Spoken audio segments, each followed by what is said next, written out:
ဒီတစ်ခေါက်မှာတော့ဆရာနန္ဒာသိန်းစံရဲ့ပြောရင်းပြောနေပြီးချစ်ချင်းမြတ်တာစာအုပ်ထဲကချစ်နှောက်အိမ်ဆိုတဲ့ဆောင်းပါးကိုဖတ်ပြမှာဖြစ်ပါတယ်ချစ်နှောက်အိမ်လွန်ခဲ့သောနေ့ကစကားဝိုင်းအဲ့ဒီစကားဝိုင်းမှာတောရောက်တောင်ရောက်စကားတွေပြောကြရင်းမှအိမ်တော်ကြီးအကြောင်းကိုပြောဖြစ်နေကြသည်အောင်မြင်သောပျော်ရွှင်ချမ်းမြေ့ခြင်းရှိသောအိမ်တော်ကြီးအကြောင်းပြောလိုက်ကြသည်မှာအများကြီးအမျိုးစုံ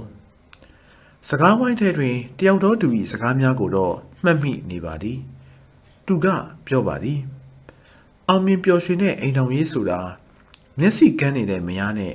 နားပင်းနေတဲ့လီယောင်ကြားကအိမ်တော်ကြီးမျိုးဖြစ်ပါလိမ့်မယ်လို့ပုဂ္ဂိုလ်တူကပြောဘူးတယ်သူပြောတာဟုတ်ချင်ဟုတ်မယ်ယောက်ျားဆိုတာအိမ်တော်ကြပြီးမကြခင်မှာပဲအိမ်တော်ရေးကိုညှိမွေ့သွားတတ်တယ်ရိုးသွားတတ်တယ်မယားကိုအရင်ကလိုအယူမှုချစ်တာတွေလည်းမရှိတော့ဘူးမယားဖြစ်သူကောသူလည်းယောက်ျားလိုဖြစ်ချင်ဖြစ်မှာပေါ့ဓာတုဗေဒသဘောအရပြောရရင်လင်ကမယားကိုမယားကလင်ကိုညှိမွေ့သွားတာရိုးသွားတာတွေဖြစ်နိုင်ပါတယ်လူရဲ့အုံနောက်မှာ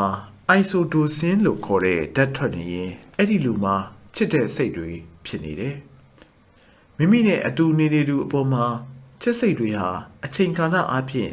2 နှစ်ကျော်3 နှစ်လောက်ဖြစ်တည်နေတယ်လို့သိရတယ်အဲ့ဒီအိုင်ဆိုတိုစင်းဓာတ်မထွက်တော့တဲ့အချိန်မှာမိမိနဲ့အတူနေသူအပေါ်မှာချစ်တဲ့စိတ်တွေပြည့်လွင့်သွားရောတဲ့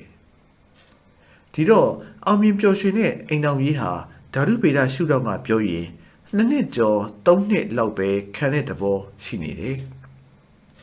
တချို့မှာတော့လာပိုင်းလောက်ပဲခံခြင်းခံမှာပေါ့တန်ဆုံးနိုင်ရိုးမြေကြချစ်ပါမယ်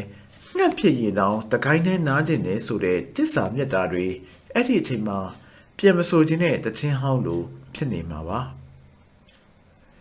မိမိနဲ့အတူနေသူအပေါ်မှာအချစ်တွေကုန်သွားပေမဲ့တခြားချစ်ချင်စရာသူတွေအပေါ်မှာတော့ချစ်ချင်တဲ့စိတ်ကဖြစ်ပြန်ရောတဲ့ဒါကတော့ပုထုဇဉ်တို့ရဲ့ဖြစ်အင်းလို့ဆိုကောင်းပါတယ်ဓာတုဖြစ်စဉ်ကတော့ဘလို့ဆက်ဖြစ်အောင်မလဲမသိဘူးပုထုဇဉ်ဖြစ်တဲ့ယောက်ျားဟာဟိုလိုဒီလိုနဲ့ဖောက်ပြန်မှုတွေဖြစ်တတ်တယ်ဒီလိုဖြစ်တာတွေကိုမယားဖြစ်သူမမြင်ရင်ကောင်းတယ်ကန်းနေရင်ကောင်းတယ်ကိုယောက်ျားဖောက်ပြန်ခြင်းတာဖောက်ပြန်နေတာမမြင်ရမသိရရင်မယားဖြစ်သူမှာစိတ်ညစ်တတ်တာပေါ့လေယောက်ျားဖြစ်သူဟာလည်းနားပေးနေရင်သူ့အတွက်ကောင်းတယ်အိမ်တော်ကြပြီးပြီဆိုရင်လင်းနဲ့မယားဟာတိတ်ကိုရင်းနှီးသွားတယ်မိမိကလက်ရုံးမှုတွေလိုရင်တိတ်ကိုချစ်ပြရင်မိမိကိုမယားကအယိုးဒီအလေးစားရော့လာတယ်မိမိကတစုံတရာချွေရင်းမှုရှိရင်ပိုဆိုးနေတယ်မယားဟာမိမိကိုမလေးစားတော့ဘူးအယိုးဒီအလေးစားကင်းမဲ့လာတဲ့အခါမယားဖြစ်သူကမိမိကိုတပြစ်တောက်နဲ့မကျေနပ်တာတွေကိုပြောတယ်မြည်တွန်တောက်တီးတယ်ဒါတွေကိုမကြားရပဲနားပင်းနေတာပဲကောင်းတယ်မနေ့ရောက်ပြီဆိုရင်ရေနွေးအိုးနဲ့ကြောက်မင်းမကဗျိုင်သူဆူတော့တာပဲဆိုတာလို့မနေ့လဲဆူညရောက်တော့လေတကြီးကြီးနဲ့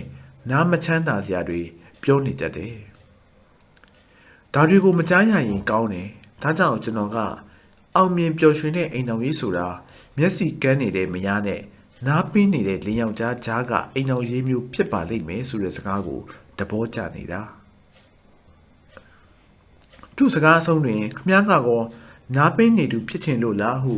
မေးလိုက်တော့မလို့လုပ်ပြီးမှအချိန်မီပါဇက်ကိုပိတ်လိုက်မိပါသည်